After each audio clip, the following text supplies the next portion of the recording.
ఏమండి పవన్ కళ్యాణ్ గారు ఏమన్నా అన్నా అంటే అన్నా ఉంటారు. పాపం వైఎస్ఆర్సీపీ పార్టీకి ఏం చెయ్యాలో దోచట్లేదండి. ఒకళ్ళేమో మీ దెబ్బకి 150 నుంచి 11కి వచ్చి తాడేపల్లిని మిమ్మల్ని అంటే ఎప్పుడో వీకెండ్ పాలిటిషియన్ అని మిమ్మల్ని అన్నారు అని చెప్పి గుర్తు పెట్టుకున్నారా? లేదంటే ఆయన పరిస్థితిని మరి కనీసం మంత్లీ పాలిటిషియన్ గా కూడా కాకుండా ఎక్కడికో బెంగళూరు ప్యాలెస్ నుంచి బయటికి రాలేని పరిస్థితికి తీసుకొచ్చారు. ఇది ఎంత దారుణం సార్. ఇకపోతే ఎంతో మంది నాయకులు మీ దయకి మీరు మీ గెలుపుతో దెబ్బకి వాళ్ళ రాజకీయ నాయకులుగానే గుర్తింపు కాకుండా అసలు రాజకీయ సన్యాసమే తీసుకునేలా చేశారు. ఇంతటితో ఆగిపోయారా అంటే వాళ్ళని వ్యవసాయం చేసుకునేలా చేసేసారు. కనీసం రాజకీయ భవిష్యత్తే కాకుండా వాళ్ళ వ్యక్తిగత భవిష్యత్తు కూడా లేకుండా చేస్తున్నారా? ఇకపోతే మరి పెద్దిరెడ్డి రామచంద్రరెడ్డి గారు సంబంధించి ఆయన ఏదో ఎక్కడో సేద తీర్చుకోవడం కోసం జలపాతాలు ఇంకొకటి అంట చాలా అద్భుతమే ఉన్నాయంట అక్కడ. ఏదైతే ఆయన కబ్జా చేశారో అని చెప్పి వస్తున్నటువంటి 80 ఎకరాల ఉన్నటువంటి అడవి భూమిలో అసలు అక్కడ రోడ్డు ఆయన కోసం ప్రత్యేకంగా కొన్ని కిలోమీటర్ల మేర రోడ్లు కూడా వేశారట. ఆయన గురించి ఇప్పుడు పవన్ కళ్యాణ్ గారు వెతికి మరి ఫైల్స్ బయటకు తీస్తున్నారట. అంతేకాకుండా ఇక్కడ ఈయన దరిద్రమా ఇంకోటి ఏంటో తెలియదు కానీ మళ్ళీ పవన్ కళ్యాణ్ గారి శాఖలోకే పడింది అడవి శాఖ. ఇక పవన్ కళ్యాణ్ గారు ఊరుకుంటారా?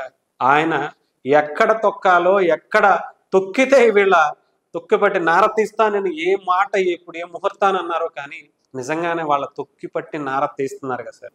కనీసం వెళ్ళి ఆ నార కట్టుకుని వ్యవసాయం చేసుకుందామన్నా కూడా వాళ్ళ వ్యవసాయ భూమిని కూడా లాగేసుకుంటే ఎలా సార్? అది మీ అడవిదని వాళ్ళకి తెలియలేదేమో సార్. మీరు అడవి శాఖ మంత్రిగా అవుతారని ఊహించి ఉండరు సార్. వాళ్ళు ఏదో అడవిలో ఏదో మూల కట్టుకున్నారు, ఎవరికి తెలుస్తుందిలే అనుకున్నారు, వాళ్ళదే రాజ్యం అనుకున్నారు. నిజంగా వాళ్ళ కర్మ కాకపోతే అయిపోగానే మళ్ళీ పవన్ కళ్యాణ్ గారు అదే అడవి శాఖ తీసుకోవడం ఏంటి? అదే అడవి శాఖలో వీళ్ళు భూములు కబ్జా చేయడం ఏంటి?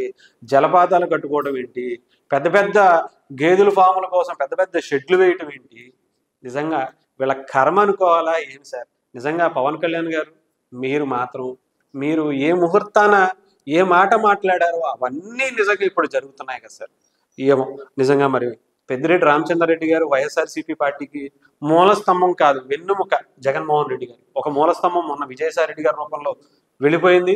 ఆంధ్రప్రదేశ్లో అయితే మన రాజకీయాలను వ్యవసాయం కూడా చేసుకోలేము అని చెప్పి ఏదో బెంగళూరులో ఎక్కడో కొన్ని ఎకరాల పొలం తీసుకుని ఏదో జీపు ఒకటి వేసుకుని తిరుగుతున్న ఫోటోలు కూడా పెట్టారు. దయచేసి నన్ను వదిలేని బాబు అని చెప్పి మొరబెట్టుకుంటున్నాడు. ఇంకొక వ్యక్తి ఈయన వ్యవసాయం చేసుకుంటున్నాను అని చెప్పేసి అది కూడా అడవి శాఖ భూమిని కబ్జా చేశాడట. ఇకపోతే మరి ఈయన ఎందుకు వదులుతారు పవన్ కళ్యాణ్ గారు? రెడీగా ఉన్నారు నార తీయడానికి. మొత్తం అంతా గ్రౌండ్ లెవెల్లో ప్రిపేర్ చేశారు. వైఎస్ఆర్సీపీ కూడా చెప్తున్నారట మరి ఇక శాశ్వత రాజకీయం తప్పేలా లేదా?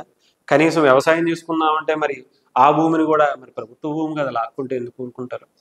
వేస్తున్నారు పవన్ కళ్యాణ్ గారు స్కెచ్ చేశారు అంటే అది 100% కొట్టి తీరుతారు. ఎలా అయితే అధాపాతాళానికి తొక్కుతాను అని చెప్పి 151 సీట్లు ఉన్నటువంటి జగన్మోహన్ రెడ్డి గారిని ఏ బలంతో అయితే నిజంగా ఆయన దైవ సంకల్పం ఏమో తెలియదు కానీ ఆయన మైండ్లో ఎందుకు అన్నారో తెలియదు కానీ 16 సీట్ల లోపే వస్తాయేమో అని అన్నారేమో తెలియదు కానీ కొడితే 11 సీట్లకి రావడం ఏంటి సార్?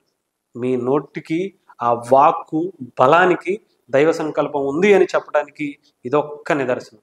వాళ్ళ కలలో కూడా ఊహించుకుని ఉండరు. నాకు తెలిసి మీకు అడవి శాఖ వస్తుందని, అది మళ్ళీ వాళ్ళ భూమి మీ చేతుల్లోకి వస్తుందని, వాళ్ళ పిలకలు మీ చేతుల్లో పెట్టుకుని మీరు ఇసిరి ఒక్కొక్కరిని కొడతారు అని చెప్పి ఒక్కొక్కరికి ఇది పోసుకుంటున్నారు సార్.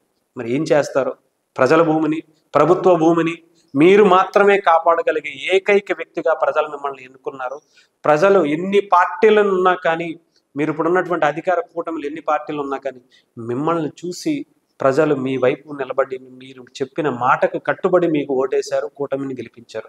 సో మీలాంటి వ్యక్తి ఆంధ్రప్రదేశ్ ప్రజలకే కాదు దేశానికి కూడా కావాలి అని చెప్పడంలో ఇలాంటి వ్యక్తులను మీరు ఏం చేస్తారా అని వెయిట్ చేస్తున్నారు. ఇలాంటి వ్యక్తుల తాట తీసి ప్రభుత్వ భూమిని, ప్రజల భూమిని కాపాడాలని మిమ్మల్ని కోరుకుంటున్నారు.